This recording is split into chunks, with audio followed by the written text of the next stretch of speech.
se percebe porque é que as pessoas, num contexto turbulento do ponto de vista político, financeiro, etc., etc., etc., aceitam determinados cargos e estão em determinados cargos de direção nos hospitais públicos.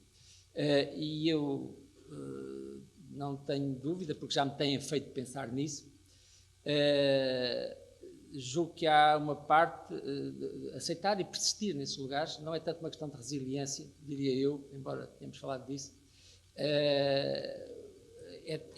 e falámos e dissemos, é uma expectativa permanente de ainda conseguir, nesse cargo, fazer aquilo que é interessante no cargo e que não seja só as respostas às questões da IGAS, do Tribunal de Contas, etc. Um cargo deste género, no Conselho de Administração de um hospital, o que é que um médico faz no Conselho de Administração do hospital, tem muito que ver com aquilo que se acha que pode ser a configuração, uma atitude clínica, uma atitude que sirva aos doentes e que crie um sistema dirigido e aperfeiçoado nesse sentido.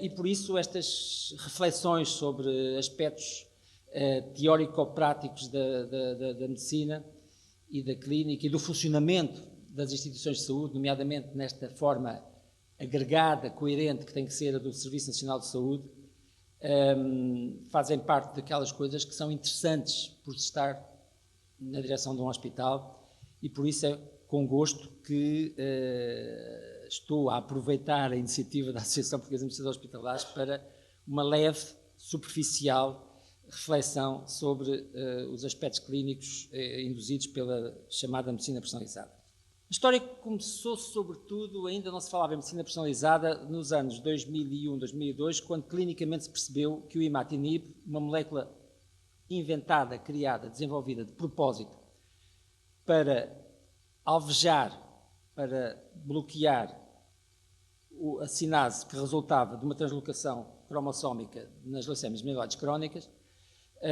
começou a mostrar os seus efeitos e, logo de início, a mostrar que poderia mudar a história natural de uma doença, em que o destino da maior parte dos doentes que delas eram diagnosticados, e eu venho da hematologia, no tempo em que eu era hematologista, 95% dos doentes com leucemia mieloide crónica, diagnosticada em fase crónica, estavam mortos 5 anos depois. Ali, numa comparação com a terapêutica imediatamente anterior, o interferão combinado com citarabina, mas há que considerar que todos, ou uma grande parte dos doentes que foram inicialmente tratados com interferão citarabina neste estudo, passaram para imatinib quando a doença se agravou. Daí que as curvas de sobrevida não sejam muito diferentes, mas são radicalmente diferentes, e creiam-me, era aqui que se situava a sobrevida destes doentes antes do imatinib. É uma revolução completa na medicina, não há muitas assim. Logo a seguir, e não vou detalhar, nos tumores do estroma gastrointestinal, uma doença relativamente rara que tem cursos variados, mas percebeu-se que este medicamento, como toxicidade baixa, conseguia taxas de resposta com repercussão clínica bastante importante em cerca de 1/3 a metade dos doentes.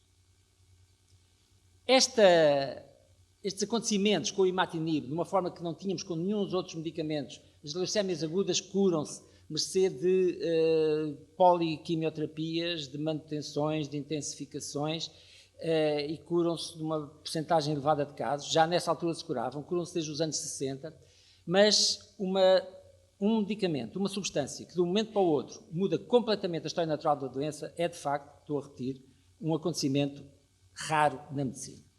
Mas permitiu pensar-se que, se identificassem equivalentes da translocação BCR-ABL que está por trás da leucemia mieloide crónica em todos os tumores, só teria que se criar e inventar outras moléculas que bloqueassem as proteínas resultantes desses genes ou dessas alterações genéticas, para que o tratamento do cancro pudesse ser substancialmente melhorado, guiado por essas alterações genómicas dos tumores. Era a hipótese que tinha que ser provada. E construindo-se sobre esta hipótese, logo à partida se tinha que constatar uma coisa. É que, ao contrário da leucemia mieloide crónica, que estamos a falar de uma alteração cromossómica, de uma troca de material cromossómico entre dois cromossomas, a maior parte dos tumores a maior parte dos tumores encerram uma quantidade enorme de mutações. São, portanto, doenças muito mais complexas deste ponto de vista do que a leucemia mieloide crónica. A LMC, a leucemia mieloide crónica, é, portanto, um caso excepcional. É uma doença causada por uma única proteína aberrante relacionada com uma translocação consistente, uma translocação que, apesar de ter diversos tipos de mutações possíveis, é uma translocação que, relativamente sustentada, estável, usando uma linguagem mais livre em todos os doentes que têm leucemias mieloide crónicas. Os outros cancros são causados pela interação de múltiplos fatores genéticos, ambientais, e, portanto, oferecem múltiplos alvos possíveis que, e estou-me já a adiantar, interagem entre si. Não é tão simples quanto desbloqueá-los um a um. De qualquer modo, parecia simples. Se encontrássemos uma mutação driver, uma mutação condutora, bastava perceber e arranjar alguma coisa que a acionasse, alguma coisa que interferisse sobre ela, aí passava a chamar-se mutação acionável, e, portanto, isso carecia da identificação de substâncias para alvejarem as funções aberrantes que são dependentes dessas alterações cromossómicas.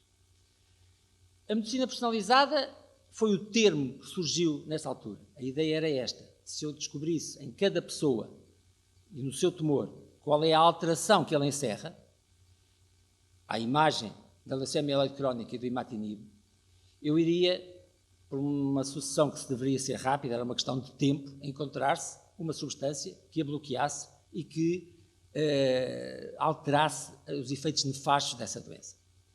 Por essa altura, o Harold Varmus, que era diretor do National Cancer Institute, chamou a atenção, e obviamente uma pessoa ligada à descodificação do ADN, e é conhecido por trabalhos profundos nessa área, portanto, pela crença importante na biologia molecular e nas suas repercussões clínicas, chamou a atenção para que o pai dele é que tinha sido tratado de maneira personalizada no seu tempo, não por via das coisas genéticas, mas por via do acompanhamento clínico e do sistema que o sustentou durante a doença. Então, embora as origens sejam diversas, parece ser focalmente nesta intervenção do Harold Varmus que houve uma certa inflexão na terminologia, que a partir dessa altura passou a usar a história da medicina de precisão, porque então vamos ser muito precisos. A medicina não é bem personalizada, mas é de precisão. Para não confundir com a medicina como ela deve ser, que é personalizada, e eu não vou dissertar sobre isso. O que nós estamos à procura é da precisão, da especificidade. Um parênteses só para dizer que a especificidade é também aquilo que se busca no tratamento do cancro desde sempre. Logo, quando a cirurgia tem que ser radical, tenta ser o menos radical possível, tratando cada vez mais o tumor ele próprio e deixando os desgastes e poupando desgastes nos tecidos normais que são indispensáveis do ponto de vista funcional, está à procura de quê? Está à procura de especificidade. Todos os medicamentos clássicos do tratamento do cancro estão à procura de especificidade, na sua ação sobre o ADN, sobre a divisão celular, sobre os metabolitos que são necessários ao ADN. A radioterapia é uma história perfeita de procura da especificidade. Procura da especificidade através da colimação dos raios, através da proteção dos tecidos que não têm que ser irradiados para curar a doença, especificidade também procurada no tipo de energias que possam ter o seu máximo num ponto único no tumor e não nos tecidos à volta. Portanto, toda a história do tratamento do cancro é uma busca de especificidade, conseguir tratar a doença sem tratar aquilo que é normal. Claro que esta busca da especificidade, no caso do tratamento do cancro, tem um problema fundamental. É que o cancro é nosso. O cancro é feito de células nossas, que por muito que se tenham desviado e tornado perigosas para a nossa vida, têm provavelmente muito mais características que são comuns às células normais. E ao contrário de um agente infeccioso, uma célula cancerosa é uma célula que partilha muitas características com as células normais e, portanto, vai ser muito difícil ter uma especificidade só para essa célula. E se repararmos, a história do tratamento do cancro é essencialmente a história da luta entre estes dois contrários. De qualquer modo, tratava-se de um conceito atrativo. O tumor é único, é próprio de cada pessoa, portanto, pode ser alvejado com precisão por um medicamento específico. Nada de mais atrativo, nada de mais sedutor. só tínhamos que descobrir as alterações próprias daquele tumor em cada um dos doentes e ter um medicamento que pudesse bloqueá-lo, como o imatinib tinha feito. Daí que todas as instituições que trataram o cancro, umas com mais afã do que outras, sentiram que tinham de ter oncologia de precisão.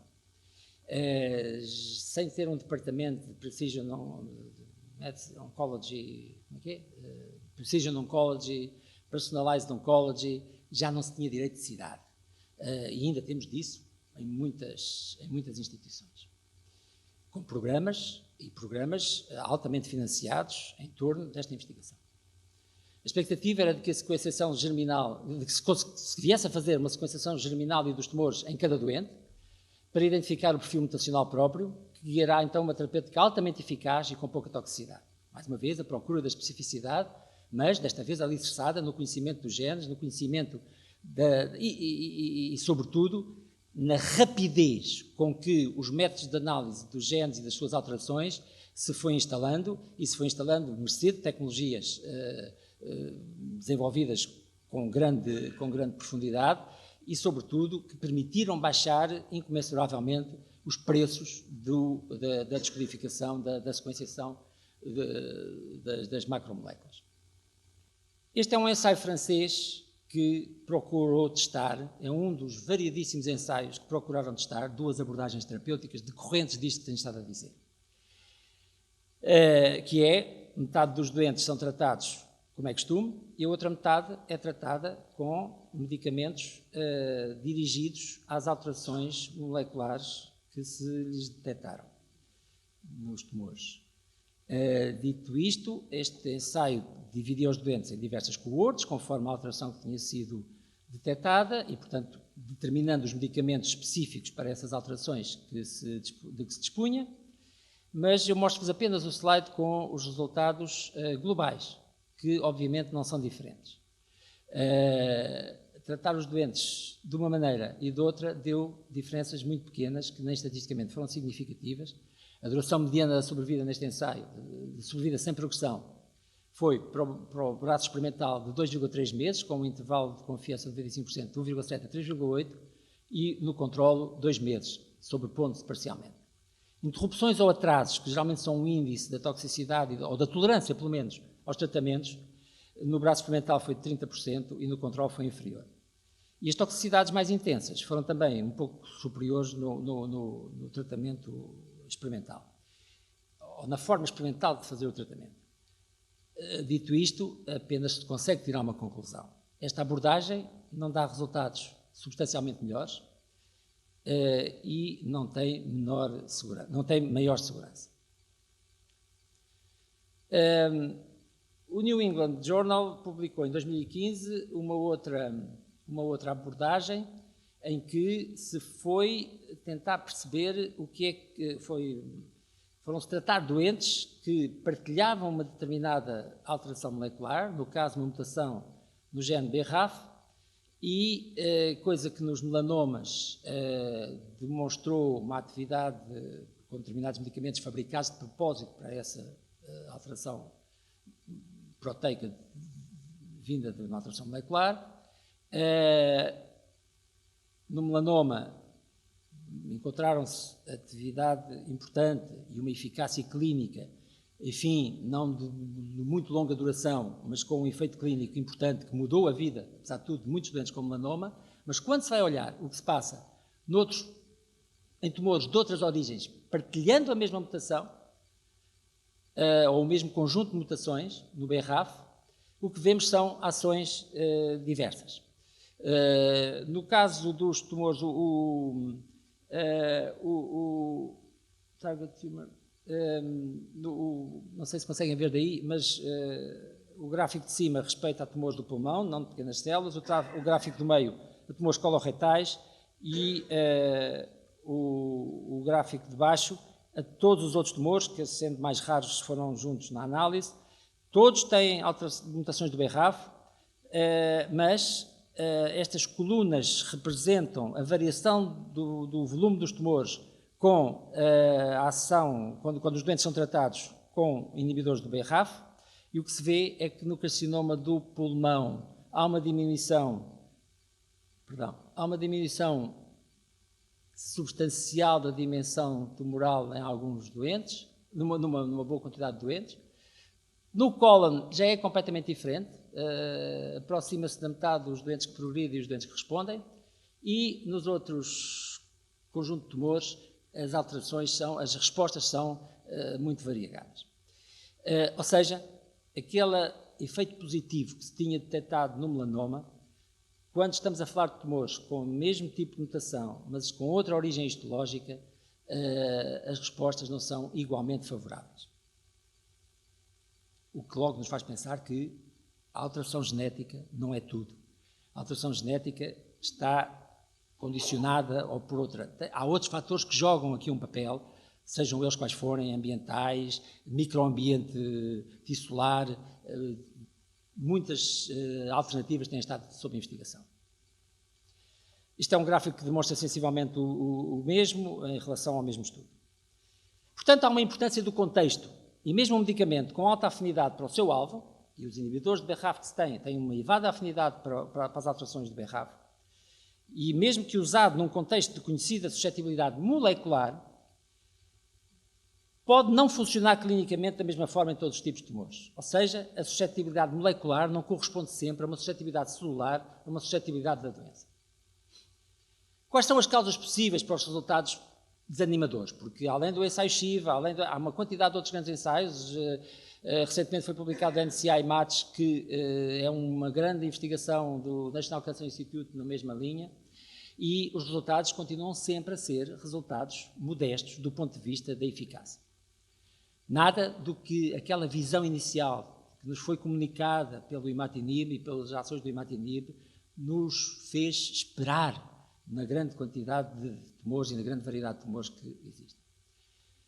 As causas possíveis para os resultados animadores, à partida, há quem diga que, como estas análises são morosas e tem que ser feita a sequenciação e tem que se determinar coisas, que enquanto estamos a fazer isto, o tumor progride irreversivelmente.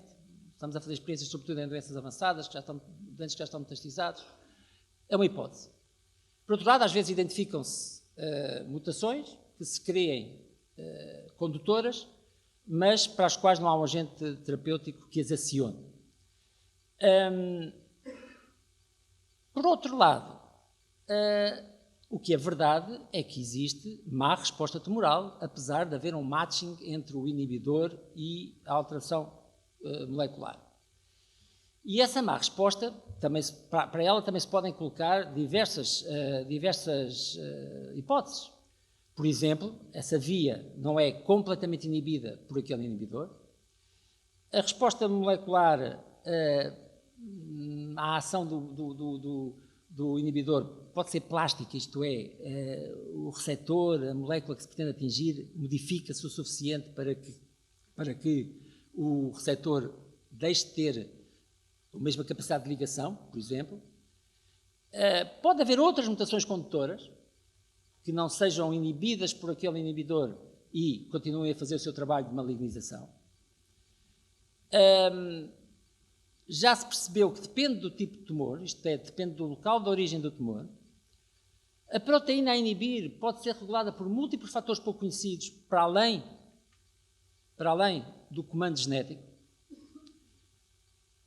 Há impossibilidade, na maior parte dos casos, de combinar vários medicamentos. Portanto, isto é assim, se houver várias vias, podemos tentar inibi-las todas ao mesmo tempo. Pois é, mas é isso depois junta-se a toxicidade que cada um destes agentes vai ter.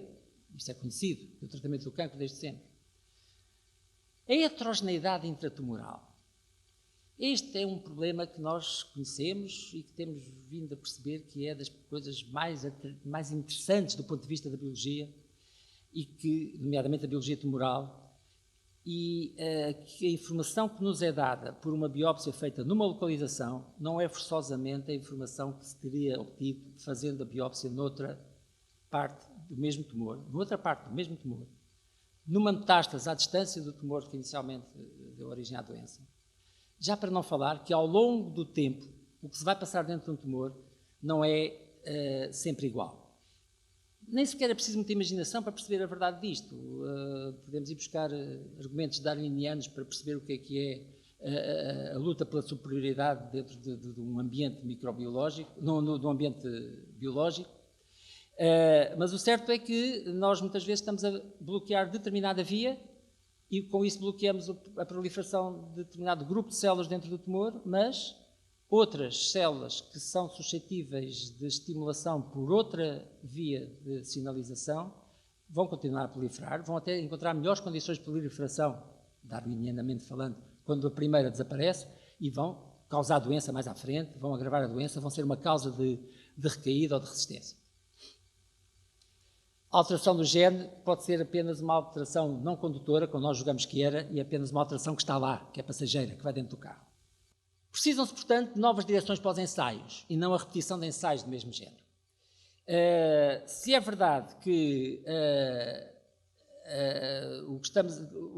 podem-se sempre ir tentando encontrar novos biomarcadores, novas alterações genéticas a alvejar, podem-se desenvolver, e a capacidade para o fazer é enorme nos dias de hoje, moléculas que se liguem a esses receptores, moléculas que se liguem a essas proteínas, moléculas que inibam a ação desses genes e das suas proteínas,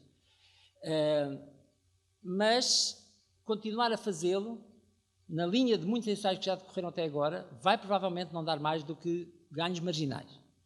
É preciso abordar a questão da má resposta tumoral, como ela aqui, e as hipóteses são estas, pode haver mais, mas é isto que tem que ser investigado e não forçosamente continuar na mesma senda, com a mesma metodologia, apesar de irmos buscar de genes diferentes, isto não vai dar resultados muito diferentes. Quanto muito, dará pequenos incrementos de resposta. É necessário, por isso, abordar as possíveis causas de má resposta. Precisamos de melhores instrumentos de detecção das alterações que conduzem à neoplasia, precisamos de análise da doença residual mínima, precisamos, sobretudo, também de perceber o que é que se alterou na doença depois de uma exposição inicial a determinado medicamento, de que modo é que ela se alterou, de que modo é que ela reagiu, e é evidente que estão em curso de investigações nestas áreas. Mas, até agora, o que é que isto teve de potencial para mudar na clínica? Nada. Talvez venha a mudar muito, mas para já não me parece que a clínica tenha que ser influenciada por isto. Não me vou alongar, julgo que na discussão teremos a oportunidade, seja de fazerem os challenge de coisas que eu disse, seja de elaborarmos mais sobre isso, nomeadamente como é que isto se relaciona com a conversa que temos que ter com os doentes, de que forma é que os doentes que neste momento têm acesso a muita informação e que estão submersos nesta informação, muitas vezes eu diria mirífica, da personalização, daquele tratamento que me vai tratar a mim, porque foi feito de propósito para mim, qual é o papel dos clínicos, qual é a dificuldade que os clínicos encontram hoje em explicar aos doentes, em fazerem a sua ação de agente do doente, de lhe fazer chegar a informação que percebem que é a informação que vai interessar ao resto da vida daquele doente e, de algum modo, ter de contrariar a informação que ele traz e que não é forçosamente aquela que representa da melhor maneira a realidade biológica, a realidade que a ciência nos tem permitido trazer. Muito obrigado.